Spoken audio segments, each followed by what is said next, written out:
For 13 years, Ronald McDonald House Charities of the Southwest have teamed up with Tech Athletics for the Quarterback Sack Fundraiser. Each time the Red Raiders sack the opposing quarterback, your pledges help sick or injured children and their families. We're here live at the United Spirit Arena waiting for tip-off at 6 o'clock.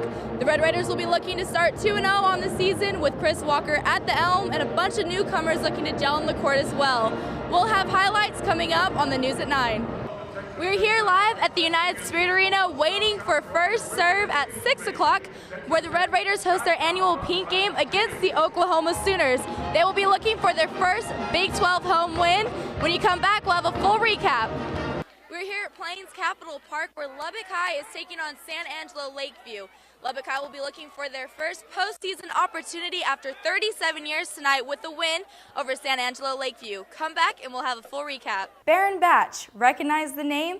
It used to be a household name here in West Texas as one of the best Texas Tech running backs to step foot on the field. Now he is known for his paintings, photography, and even salsa. He sat down with me and gave advice about following your dreams. In Lubbock, tradition dictates that Texas Tech football is king.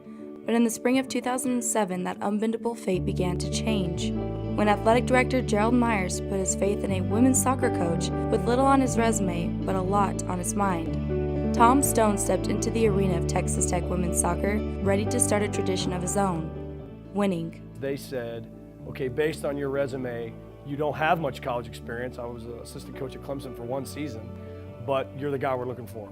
And so they really went out there in terms of kind of off the beaten path to say, despite your lack of college coaching, we feel like you've got all the tools to start our program over.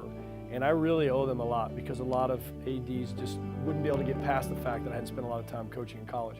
A successful coach and humble person, Stone never takes anything for granted.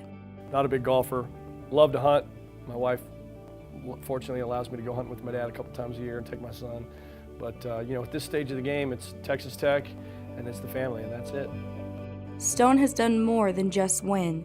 He has changed the lives of many of his athletes. And he really believes in me, and he kept telling me like he knows the impact I'm gonna make, and he really just was every day like motivating me and just kept pushing me to keep going. And it was really just like the things he would say to me, and just like phone calls or texts saying like, you know, everyone's looking up to you, you need to, just stuff like that, and it really just kept me pushing.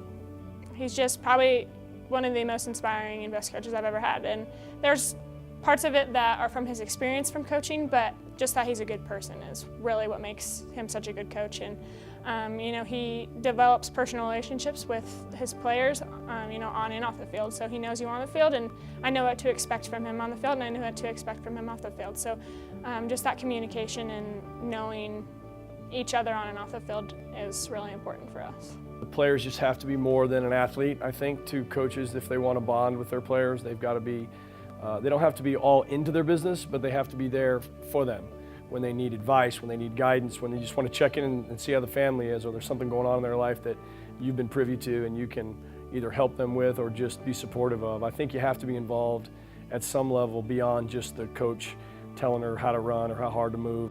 Now with me, because I'm pretty high octane and have a pretty high volume, I have to occasionally pull the team in and tell them how much I care about them, because I start to wonder if they're starting to wonder if it's been a tough week or something. But as long as you continue to build those relationships with individual players, then that relationship can withstand a bad game, a tough game, or a bad decision on the part of the coaches. You know, on more than one occasion, I've gone to a player and just said, look, you know, I apologize. What I saw happening as I watched it on film wasn't happening.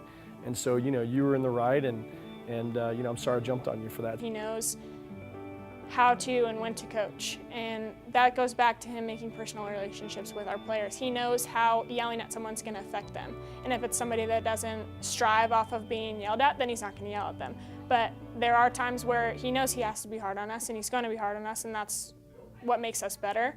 But you know, behind the scenes, he's just somebody that likes to have fun with us, and we are definitely a team that likes to have fun, so he's the perfect coach for us. Suffering a season-ending knee injury last year, Connor Williams will have one more chance to take the field with her teammates and a coach who has touched her heart.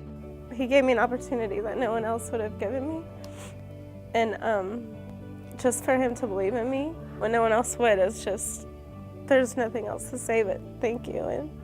I just hope that I made him proud. Welcome back to Fox 34. I'm Lauren Bogle. Sniffing the postseason for the first time in 37 years, Lubbock High taking on Lakeview tomorrow afternoon. The Chiefs struggling this season, only 1 victory in 7 games. On the other sideline, LHS 1-2 in district play, looking to rebound from a 27-point loss at Hereford. The encore performance at Plains Capital Park featuring Coronado versus Midland. The Mustangs gunning for their 2nd district win, while Midland will try to put the brakes on a 3-game losing skid. When the Red Raiders battle K-State, plan on seeing plenty of Alex Torres and Austin Zilalik once again. The veteran wideout seeing limited playing time during the first 6 games, but injuries allowing Toro and Zoo to get more run in Fort Worth. Taking advantage with 5 catches apiece, Torres doing his damage in the second half, 2 scores, including the game winner right here in triple overtime.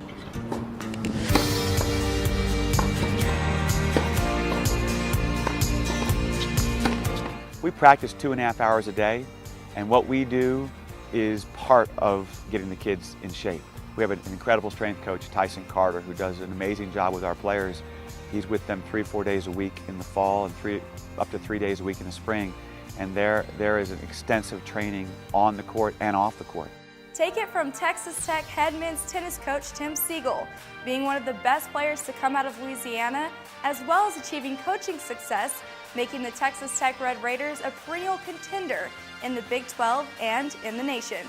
We have to have our athletes in great shape, because playing a tennis match that can last 3-4 hours, it's probably one of the most demanding sports because there's so little time between points and between games. So you have to have the discipline, number one, but you have to have the overall fitness level to be able to handle the concentration that it takes. Every coach will tell you that they want to find talent, and that there's no question that you've got to have some talent, but there's so many very good college tennis teams, so talent is across the board. Then what really separates the good teams from the great teams, how much blue-collar type of tennis players are you recruiting? Are you recruiting the kids that understand work ethic, the discipline that you have to be a good tennis player, the focus, the concentration, the fitness level? There's a lot of things that go into it. And for me also, it's really the strategy. A lot of players come in thinking they know how to play and how they're supposed to play strategically.